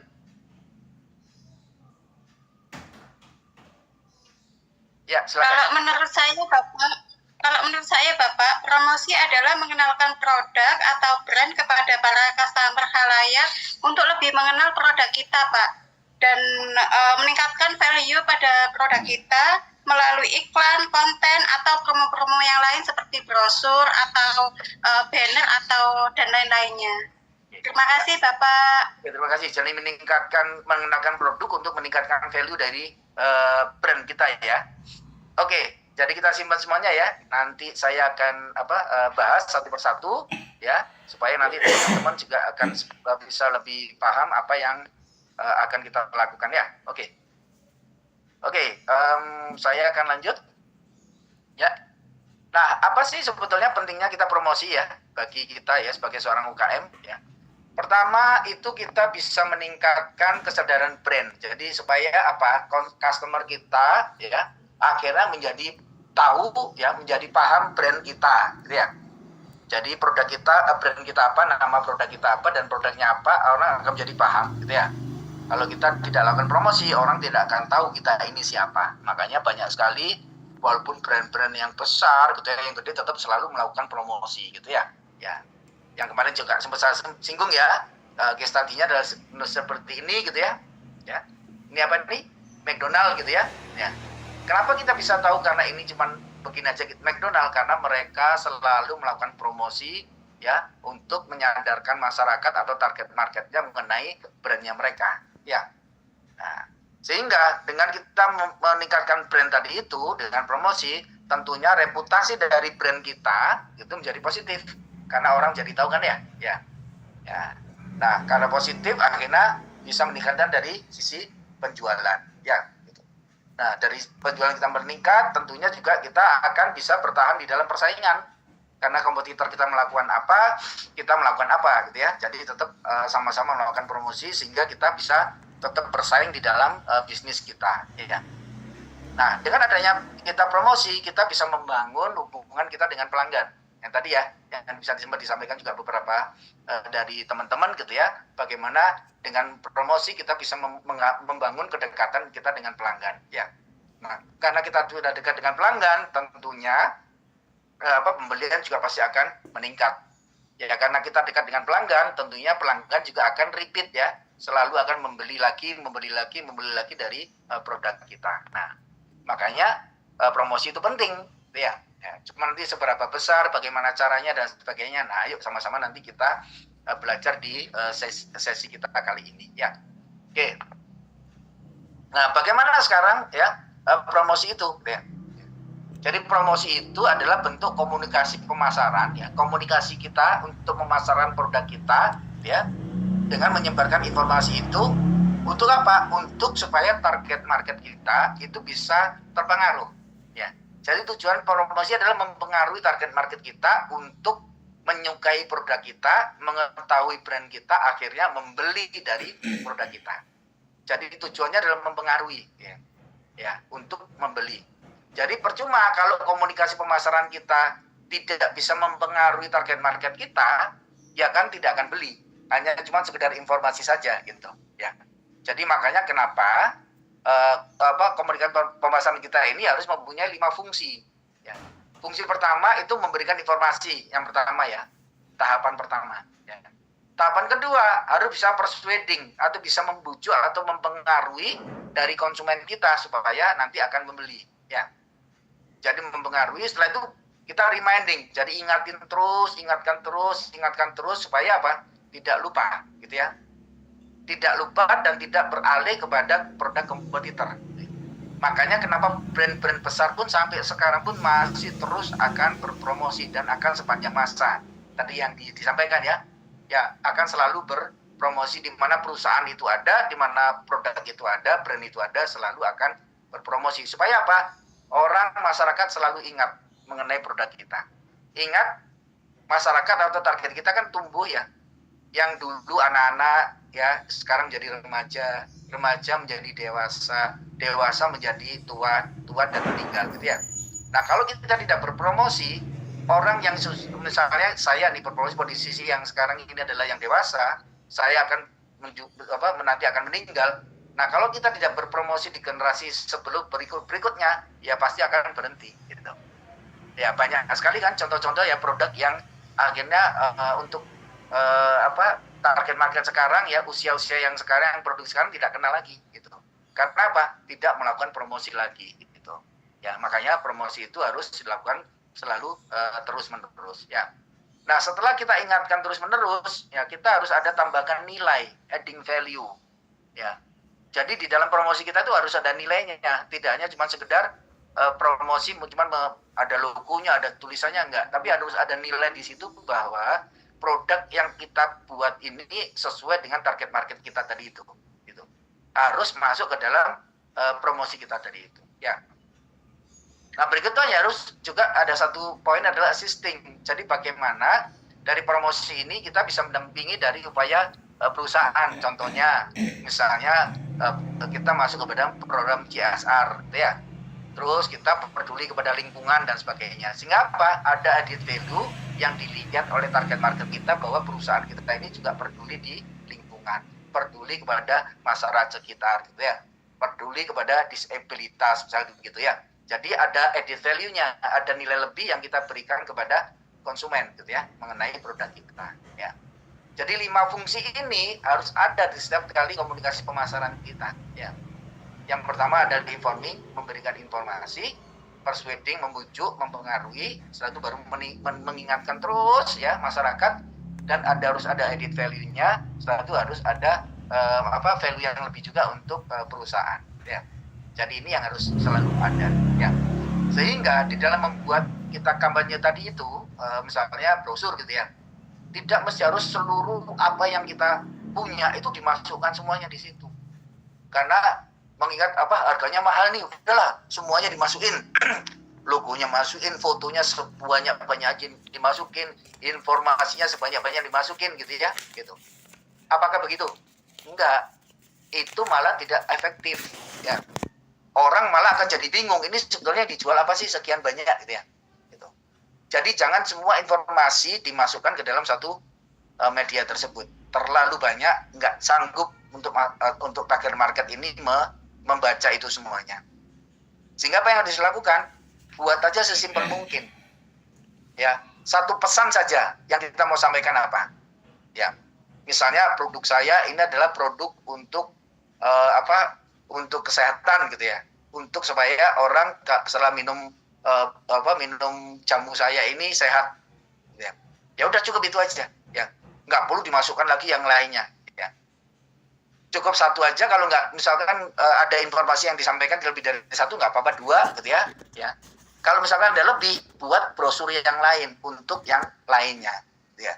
Jadi jangan satu brosur dimasukkan banyak sekali apa yang kita masukkan, nggak akan nyampe, percuma gitu ya. Jadi ingat, fungsinya adalah memberikan informasi, bisa mempengaruhi, meningkatkan terus gitu ya. Setelah itu baru ada nilai lebihnya ya, supaya bisa juga menjadi upaya lain dari perusahaan. Ya, jadi itu yang kita harus lakukan ya. Nanti bisa direview Bapak Ibu yang punya brosur atau punya flyer ya, dilihat lagi apakah memang sudah cukup ini memenuhi 5 fungsi ini atau tidak. Ya, cukup informatif atau tidak. Di situ ada ajakan nggak untuk mempengaruhi, gitu ya, membujuk untuk orang membeli atau tidak, gitu ya. Nah ini yang harus nanti dilakukan, ya. Nah berikutnya adalah bagaimana kita membuat strategi dalam promosi. Ada 2 ya.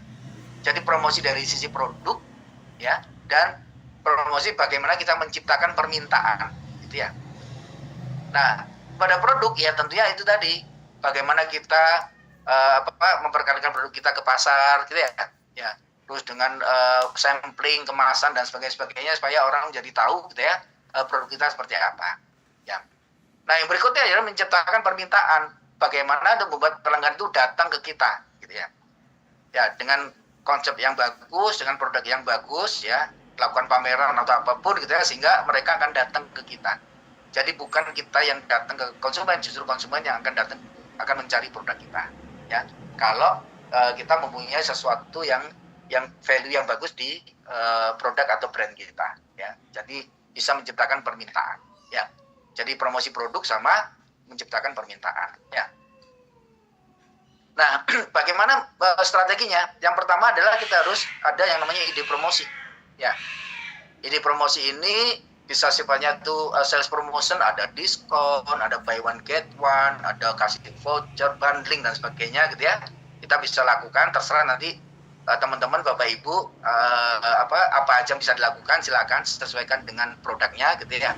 Terus nanti baru produk ads-nya ya. Ingat produk ads ini harus ada yang tadi itu tuh 5 unsur tadi ya, mempengaruhi gitu ya. Terus mengingatkan selalu gitu ya, supaya orang akhirnya membeli produk kita ya. Satu adalah yang namanya content marketing ya. Jadi content marketing ini supaya orang juga akan jadi tertarik dan akhirnya membeli ya. Dan sifatnya yang offline nih, misalkan ada ikutin pasar, baik itu pasar pemerintah gitu ya, dengan dinas dan sebagainya, ada yang pasar yang sifatnya swasta.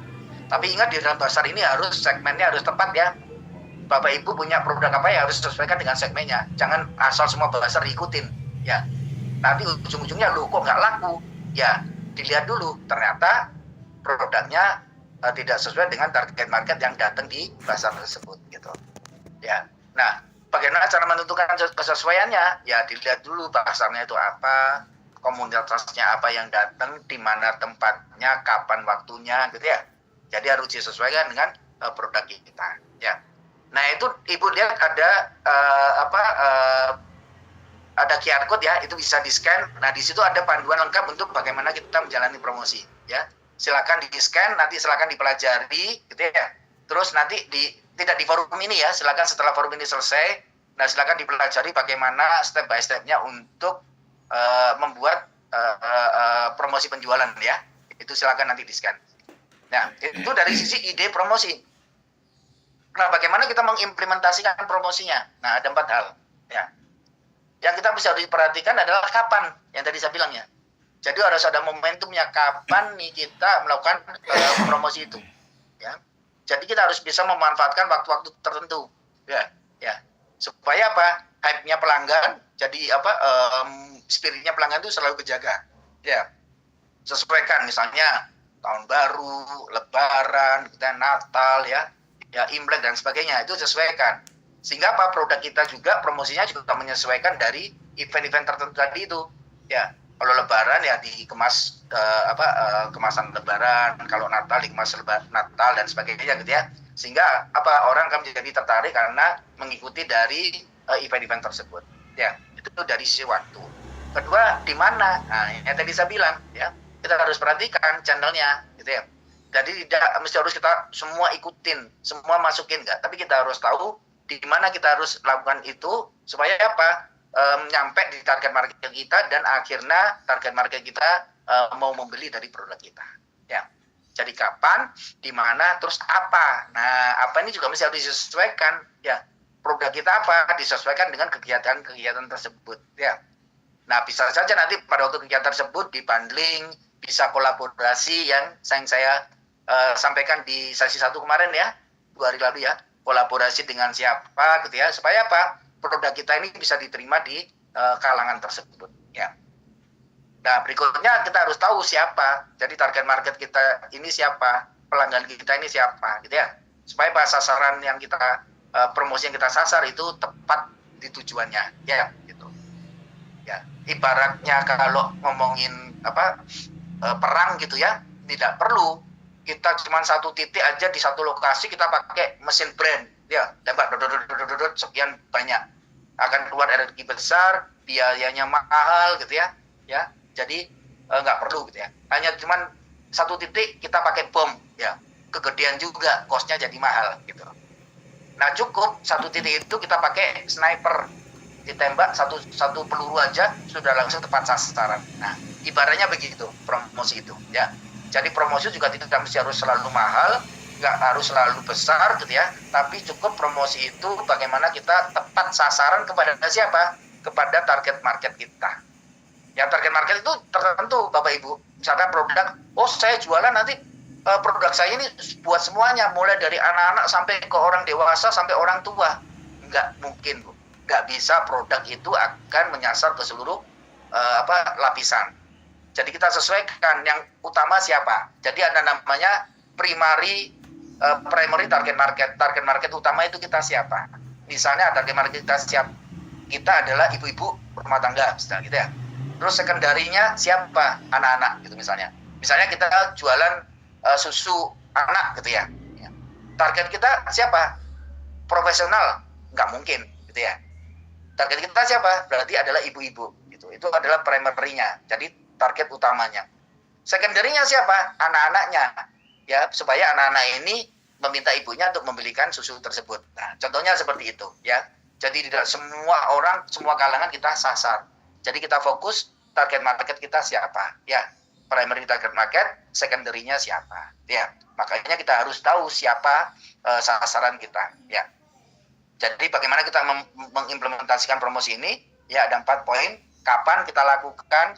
Di mana kita lakukan? Apa yang harus kita perbuat? Dan siapa yang sasaran kita? Ya, jadi 4 poin ini yang kita harus selalu ada di bagaimana kita mengimplementasikan di strategi promosi kita. Ya, jadi itu penting Bapak Ibu. Ini kita harus selalu ingat di situ. Ya.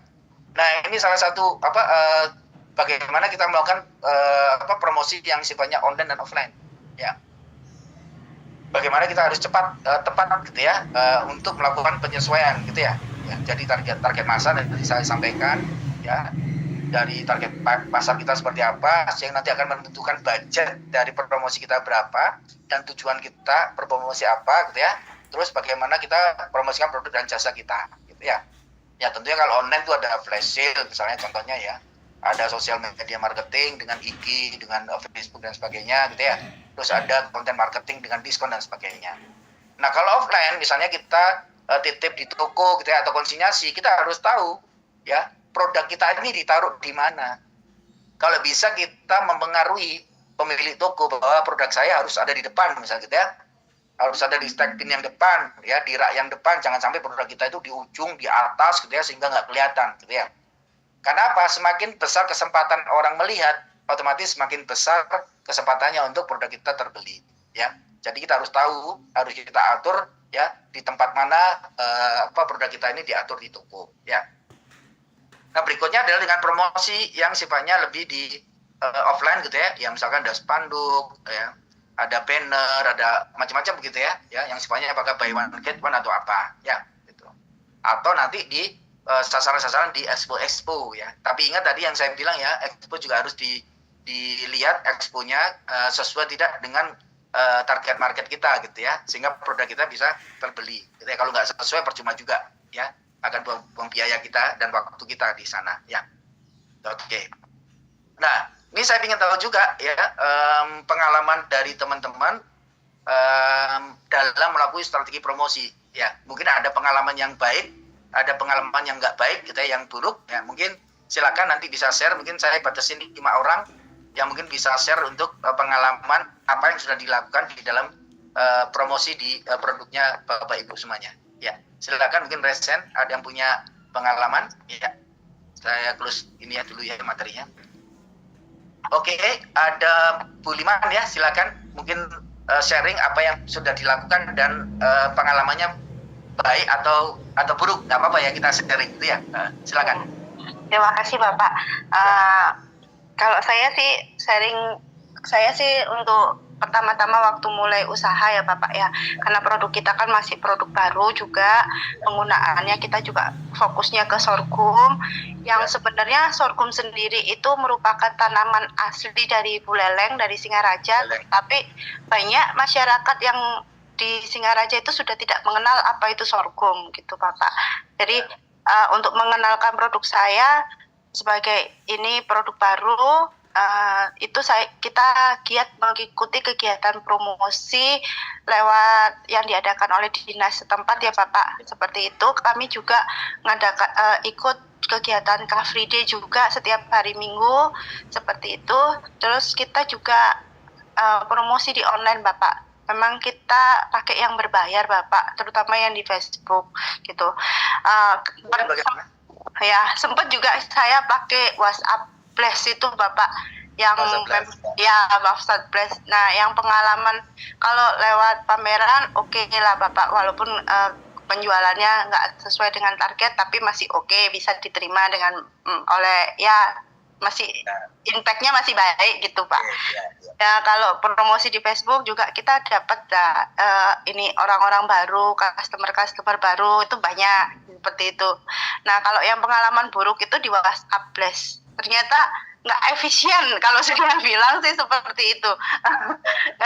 Seperti itu. Karena kan kita maunya itu kan promosi untuk mencari customer baru. Nah, ternyata yang di blast sama WhatsApp-nya yang operator blast-nya itu semua pengguna WhatsApp bisnis gitu. Yang notabene semua itu sudah punya bisnis masing-masing gitu, Bapak. Dan bagi mereka mengganggu dong gitu. Sebenarnya mereka sendiri sibuk ngurusi bisnisnya, mereka pengen promosi tapi malah dapat promosinya kita seperti itu. Jadi tanggapannya ada yang ini mengganggu nih kamu seperti itu, ada yang langsung memblokir nomor saya, padahal kita kan sebenarnya nggak saling kenal seperti itu sih pengalaman buruknya itu. Maaf Bapak, saya juga ingin bertanya Bapak, satu pertanyaan Bapak. Dalam kita kan sudah promosi ini Mbak, perlu nggak kita membuat sebuah jargon atau slogan untuk produk kita agar lebih dikenal gitu Bapak? Itu ya. Karena sesi kita ini masih sesi curhat gitu ya. Oh gitu. Ya. Pertanyaannya nanti di waktu kita tanya jawab. Tapi jawab ya. Iya, siap. Nanti teman-teman yang lain juga mendengarkan ya. Iya, siap Bapak. Terima kasih. Mengomentari saja Bu Liman adalah yang tadi itu. Makanya harus tepat sasaran gitu ya. Ya, kalau ini kan saya mau nyebar ke semuanya malah menjadi nggak tepat, jadi menjadi tidak efektif, akhirnya menjadi mahal ongkosnya. Ya, di WhatsApp Blast tadi itu kan. Karena nggak tepat sasaran siapa yang target kita yang mau sampai gitu ya. Iya, Bapak. Ya, itu jadi pembelajaran. Oke, terima kasih. Untuk yang pertanyaan nanti saya jawab nanti ya. Oke. Bapak, nggih. Kita lanjut ke Bu Neni, Mbak Neni nih, silakan. Pengalamannya ya, sharing ya. Nanti pertanyaan nanti ya. Nggak ada suaranya Mbak. Ya.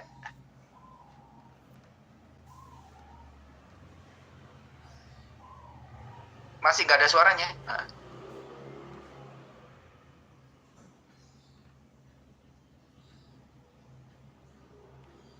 Iya, masih nggak ada suaranya Mbak. Boleh diperbaiki dulu ya, nanti balik lagi ya. Oke, lanjut kepada Bu Nurul, silakan.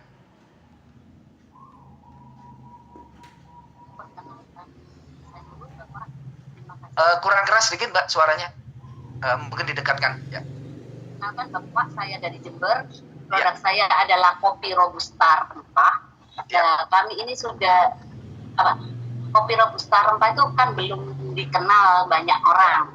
Nah, intinya kita buka event, terus promo-promo, ada acara di alun-alun apa gitu. Nah, waktu itu kita bikin tester, tapi kok ini kurang greget pembelinya gitu loh Bapak. Nah, di situ kita coba, kita di Facebook, di IG, tapi juga kurang ini. Gimana caranya agar produk kita lebih dikenal gitu loh Bapak. Terima kasih. Assalamualaikum warahmatullahi wabarakatuh. Waalaikumsalam. Ini pertanyaan Bu ya. Kalau pertanyaan nanti saya jawabnya ya. Bapak, makasih. Ngapunten. Nggak apa-apa. Nanti kita jawab ya. Oke. Ya. Oke, lanjut. Yang sifatnya ini pengalaman yang sudah berpromosi, terus kenapa ya berhasil dan kenapa tidak. Silakan. Udah dengar Pak? Ya, dengar. Oke, silakan. Kalau saya di Car Free Day, terus pakai TikTok Live meniko, itu lebih banyak yang melihat, jadi langsung saya arahkan ke marketplace saya yang umpamanya di Shopee atau di Topet gitu. Terus yang kedua, saya masuk ke pintu-pintu pihak dinas. Dinas ini nanti yang menyebarkan ke pameran-pameran mewakili produk saya atau mewakili Kota Lumajang itu. Kalau saya begitu Pak. Karena untuk promosi berbayar jelas-jelas saya masih belum. Karena produk saya produk boneka yang membuatnya cuma 1 atau 2 produk untuk 1 bulan, 2 bulan gitu. Jadi nggak bisa promosi seperti orang-orang gitu. Jadi yang siasati dia itu tadi Pak, TikTok Live atau atau ke dinas-dinas, Car Free Day, ikut-ikut pameran-pameran gitu. Alhamdulillah ada aja. Ada ya. Gitu, Pak. Nah, itu kendalanya dari sisi produksi